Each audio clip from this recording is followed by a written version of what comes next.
Jam 6.30 mereka masih ada di TKP.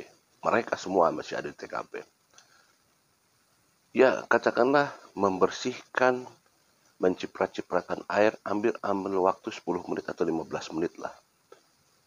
Jadi 6.45 lah, ambil 6.45 Ramdhanu pulang. Selesai itu tidak ada lagi informasi apa-apa karena Ramdhanu pulang. Pak Yosep kemana, Ibu Mimin kemana, Abi dan Ari kemana, kita tidak tahu. Kalau Abi Arigi di rekonstruksi sudah ada pulang ya sebelum Ramdhanu kalau tidak salah. Nah, 6.30. Ambil kata mencipratan tadi 15 menit. 6.45. Sekali lagi ini adalah versi Ramdhanu. Bagaimana kabar dengan ibu penjual surabi? Mengatakan bahwa Pak Yosep membeli surabi sekitar jam 6-an. Jam 6 lewat lah katanya begitu. Ya, setengah 7-an. Perjalanan dari TKP, rumah TKP ke rumah Pak Yosep, saya pernah mencoba naik motor kurang lebih sekitar 20 menit. Kalau misalkan 6.30, katakanlah 6.30, pas lah katakan gitu ya. Ditambah 35 jam 7 seperti itu. Akan tegang nanti Ibu Surabi pada saat menjadi saksi. Tapi kesaksiannya tentu akan menjadi andalan karena alibi Pak Yosep adalah diperkuatnya oleh Ibu tukang surabi. Tapi Ramdhanu juga menjadikan pertanyaan juga. Karena apa yang disampaikan oleh Ramdhanu tidak ada yang menguatkan Ramdhanu. Tidak ada orang yang menguatkan Ramdhanu. Pak Yosep dia kuatkan oleh tukang surabi dengan penjelasan ibu tukang surabi, membeli, memesan, membungkus surabi. Dan melihat ada Pak Yosep sekitar jam segituan, jam 6-an, jam setengah 7-an. Karena tidak melihat jam ibu tukang surabi. Memang ini akan tegang kalau ibu surabi itu tidak melihat Pak Yosep. Tetapi kalau betul-betul Pak Yosep ada di sana, maka Ibu Surabi itu tidak akan tegang nanti duduk persidangan sebagai saksi. Di ruang sidang sebagai saksi. Ramdhanu mengatakan demikian, ya itu tidak ada penguatnya. Tidak ada orang lain yang menyatakan bahwa Ramdhanu seperti itu. Artinya ya itu nanti hakimnya akan menentukan semuanya. Atas dasar perjalanan kronologis rekonstruksi tentunya. Hakimlah yang akan menentukan. Karena sekali lagi bahwa di persidangan ini hakim sudah tidak lagi melihat alat bukti dan sebagainya, ya. Karena sudah P21 kan. Ini akan menjadi menarik. Tugas hakim akan sangat luar biasa berat. Ya. Dan tugas JPU tentunya juga yang harus lebih berat karena dia akan meyakinkan kepada hakim mengenai dakwaannya bahwa Pak Yosep bersalah, bahwa Pak Yosep ada di TKP. Tugas berat dari JPU, karena dia akan nanti berperang dengan kuasa hukum Pak Yosep di sana. Akan sangat luar biasa. Pak Hakimnya akan menentukan semuanya. Apakah Ibu tukang surabi akan tegang duduk di sana? Kita tunggu saja. Karena 6.30 kuncinya. 6.30 mereka ada di sana. Masih ada di sana. Assalamualaikum warahmatullahi wabarakatuh. Bahwa sekira pukul 6.30 WIB terdakwa masuk ke dalam rumah melewati pintu depan diikuti oleh saksi Muhammad Ramdhanu dan Danu alias Danu, dan setelah berada di ruang tamu lalu terdakwa menyuruh saksi Muhammad Ramdhanu alias Danu untuk menyiramkan air ke lantai yang ada darah atau bercak darahnya. Selanjutnya saksi Muhammad Ramdhanu alias Danu menuju kamar mandi dengan menggunakan ember warna biru yang diisi dengan air serta sebuah gayung warna biru, kemudian menyiram lantai yang terdapat bercak darahnya dengan air, yakni posisi lantai di depan kamar mandi, di lantai bagian dapur, di lantai ruang tamu, lantai ruang TV dekat kamar, dan di kapet yang ada di ruang TV yang terdapat bercak darahnya. Setelah itu menuju kamar mandi sambil membersihkan sandal yang dipakainya. Lalu saksi Muhammad Ramdhanu dan memberitahukan terdakwa bahwa saksi sudah selesai menyiramkan air di lantai yang terdapat bercak atau noda darahnya, dan terdakwa kembali menyuruh saksi Muhammad Ramdhanu alias Danu untuk mengecek kembali apakah masih terdapat darah atau bercak darah di lantai. atau karpet. Lalu saksi Muhammad Ramdan alias Danu mengecek kembali ruang tamu, ruang TV, dan karpet dapur dekat wastafel dan di depan kamar mandi, dan setelah memastikan semuanya disiram dengan air, lalu memberitahukan hal tersebut kepada terdakwa sekaligus pamitan untuk pulang, yang dijawab oleh terdakwa dengan kalimat awas pula bocor, atau dalam bahasa Indonesia awas jangan bocor, dengan nada agak tinggi. Selanjutnya saksi Muhammad Ramdan alias Danu pulang melewati pintu depan, lalu mengambil sepeda motor yang diparkir di kebun sebelah garasi. Untuk selanjutnya saksi Muhammad Ramdan alias Danu pulang ke rumahnya menggunakan sepeda motor Yamaha VKR melalui jalan Cisepi, Jalan Cagak. Bahwa setelah kejadian terdakwa pulang ke rumah ibu dan saksi Muhammad Ramdan alias Danu, yaitu saksi Ida Musidawati, lalu memanggil-manggilnya dan berpura-pura memberitahukan seolah-olah terjadi perampokan dan pembunuhan terhadap korban Putih Suwartini dan korban Amelia Mustika, serta mengatakan jangan-jangan istri dan anaknya meninggal dunia. Di mana pada saat itu terdakwa menggunakan jaket warna merah. Lalu terdakwa pergi ke Polsek Jalan Cagak untuk melapor kepada pihak berwenang. Selanjutnya ketika terdakwa bersama petugas kepolisian sampai di halaman depan rumah terdakwa, sudah banyak orang berkerumun dan terdakwa berpura-pura baru mengetahui adanya pembunuhan terhadap korban Putih Suwartini dan Amelia Mustika Ratu.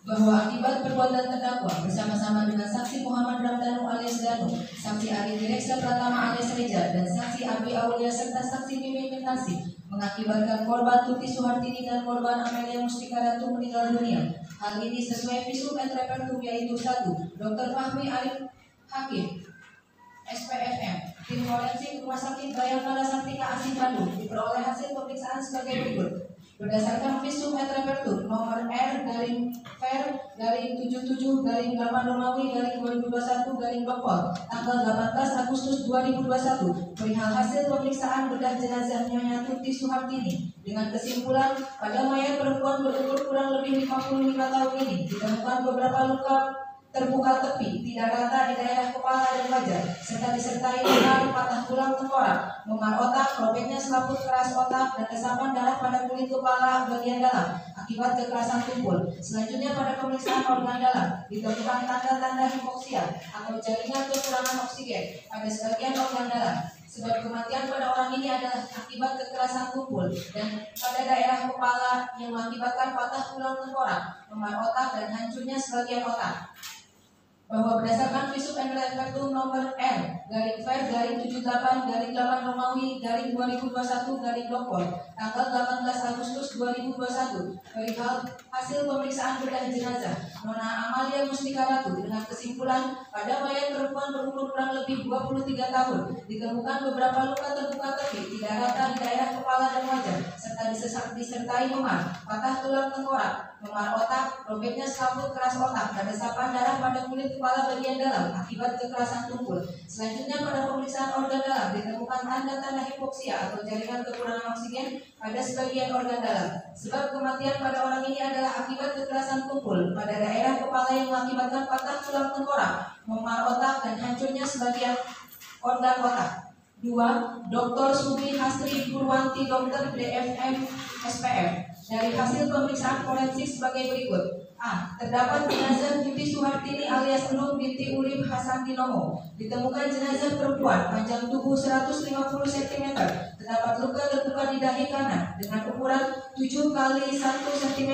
Disertai patah tulang dan luka terbuka di dahi bagian tengah dengan ukuran 6,51 cm disertai patah tulang. Terdapat krepitasi tulang pada hidung, patah tulang pada tulang tengkorak, dan hidung didapati luka-luka sebagai berikut. Luka terbuka di dahi kanan dengan ukuran 7 x 1 cm disertai patah tulang dan luka terbuka di dahi bagian tengah dengan ukuran 6,5 x 1 cm disertai patah tulang. Pada hidung terdapat krepitasi tulang, patah tulang dan pada tengkorak dan pada hidung.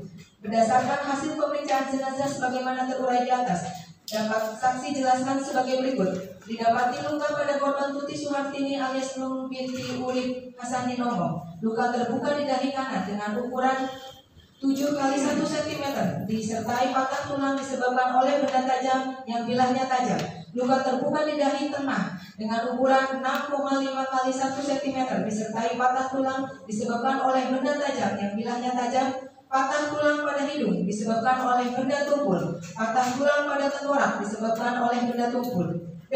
Terhadap jenazah Amalia Mustika Ratu alias Amel binti Yosef Hidayat ditemukan jenazah perempuan, panjang tubuh 160 cm, terdapat luka terbuka di kepala bagian kanan dengan ukuran 5 x 1 cm, disertai patah tulang kepala dan terdapat luka terbuka di kepala bagian kanan dengan ukuran 4 x 1 cm.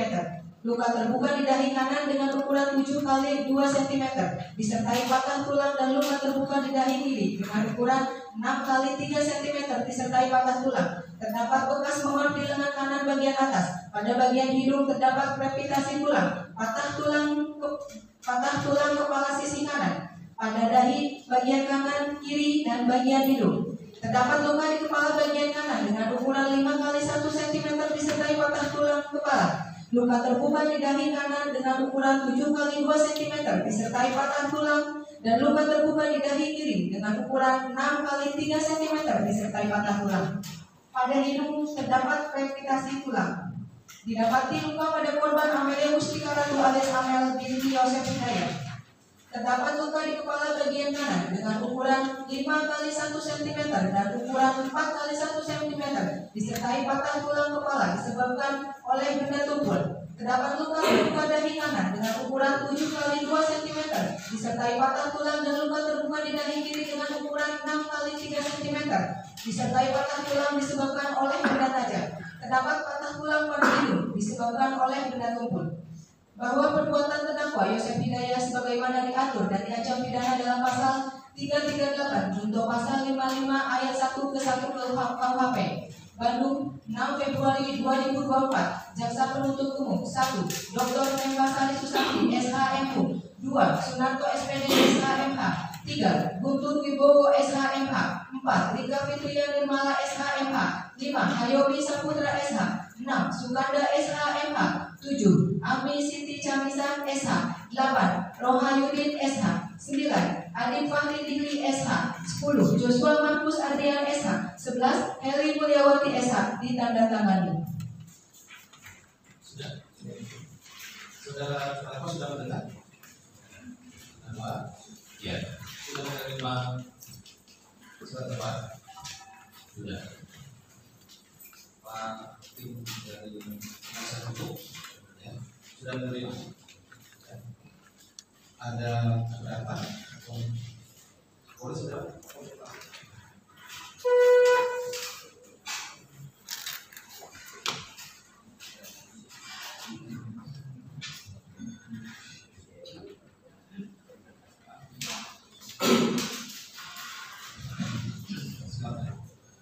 Semuanya saya serahkan kepada Monggo silakan dari tim penasihat hukum. Terima kasih majelis, terima kasih untuk sudah membacakan dakwaan. Tadi bersama dengan terdakwa sudah menyampaikan akan melakukan eksekusi atau terhadap dakwaan. Dan waktu kami mempersiapkan eksekusi untuk 1 minggu cukup. 1 minggu ya, karena kalau 2 minggu sudah lebaran. Ya. Baik, karena ada eksepsi, perwakilan dari tim penasihat hukum silakan ke depan. Kita susun perkara dulu dari jaksa.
Dari tim Nasab ada yang sampaikan. Sementara juga dari Cukup ya? Baik, sesuai dengan pertanyaan kita, persidangan pada hari ini ditunda dan akan dilanjutkan kembali pada hari Kamis tanggal 14 dan Kamis tanggal 4 April tahun 2024 dan hari dari sebenarnya resepsi dari tim penasihat. Kita akan selesai dan ditunda pada tanggal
Harus